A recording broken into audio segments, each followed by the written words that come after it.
Ano pa ang patotoo ng librong ito, Aklat Katolika tungkol sa Iglesia ni Cristo? Sa page 39 naman po, ganito sinasabi, whoever he is and whatever he is, he who is not in the Church of Christ is not a Christian. Kaya si Mr. Tamperd, hindi Kristiyano talaga yan eh. Gusto niya, yung kinaaaniban niya, Iglesia Katolika, Apostolika, Romana. Pero ang gusto ng kanyang amo, doon kayo sa Iglesia ni Cristo. Sapagkat doon kayo makikilalang Kristiyano. Yan. Siya ay kaanib sa iglesia ni Kristong Tatag ni Felix Manalo. Imagine, ginamit, dahil ito talaga ang palaging ginagamit din sa mga ministro ni Felix Manalo. At kaya, di ikipagtataka na kahit itong vlogger sa channel na Tinig ng Karunungan ay gumagamit din nitong Papal Encyclical sa pahina 39 dahil nakasulat sa binasa niya, whoever he is and whatever he is, who is not in the Church of Christ is not a Christian. Kaya, gusto niyang ipalitaw dito mga kapatid na pinatunayan mismo sa Aklat Katoliko na sila ang tunay na Kristiyano dahil dinala nila ang Iglesia ni Cristo. Ano ba ang tunay na kahulugan sa sipi na ginagamit dito? Kung meron tayong common sense, di ba?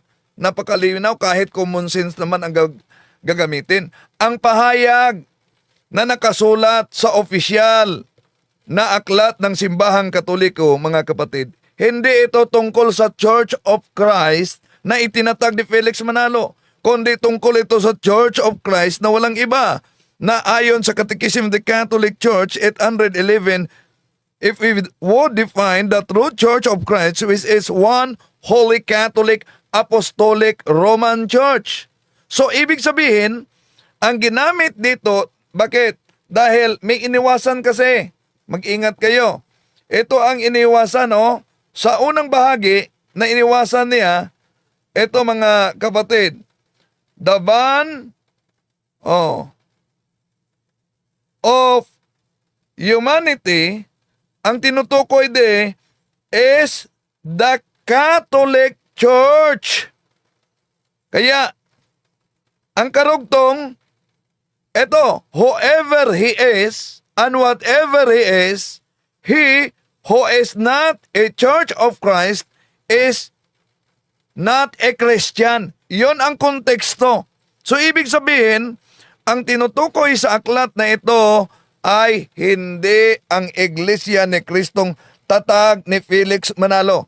Sa konteksto ng Papal Encyclical na aklat, ang tinutukoy na Church of Christ ay yaong may apostolic succession, hindi yung basta hula-hula na lang. Merong sakramento at may patuloy na kasaysayan mula sa mga apostol hanggang sa kasalukuyan. So, bakit mali itong Tinig ng Karunungan, mga kapatid, na isang kaanib sa INC? Dahil ang Tinig ng Karunungan ay inaangken. Ibig sabihin, squatter.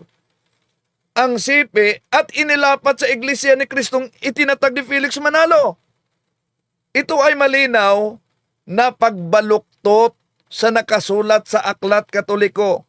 Hindi tinutukoy sa sipi ang Iglesia ni Kristong Tatag ni Felix Manalo na lumitaw sa ika-20 na siglo.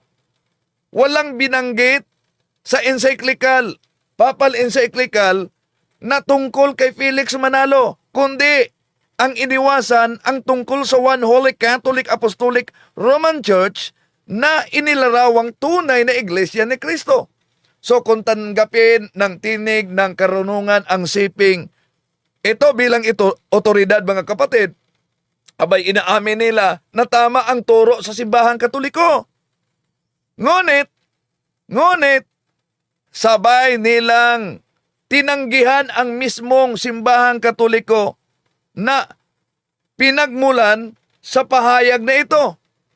Ito ay pamimitas lamang, mga kapatid, sa linya quote mining. Inaalis ang tamang konteksto na ginagamit para suportahan ang sariling paniniwala sa iglesyang tatag ni Felix Manalo. So therefore, ang sipi, he who is not the Church of Christ is not a Christian, ay turo yan ng simbahang Katoliko, hindi kay Felix Manalo.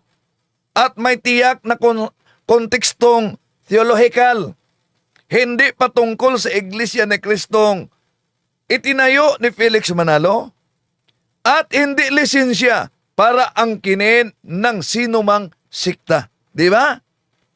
So, hindi lahat na salitang binabanggit ang Church of Christ, mga kapatid, ay otomatiko nang patungkol sa Iglesia ni Kristo tatag ni Felix Manalo. Ang katotohanan ay nasusulat sa kasaysayan, konteksto at kabuoang aral, hindi sa pilit na pag-aangkin kung ito'y magiging squatter talaga.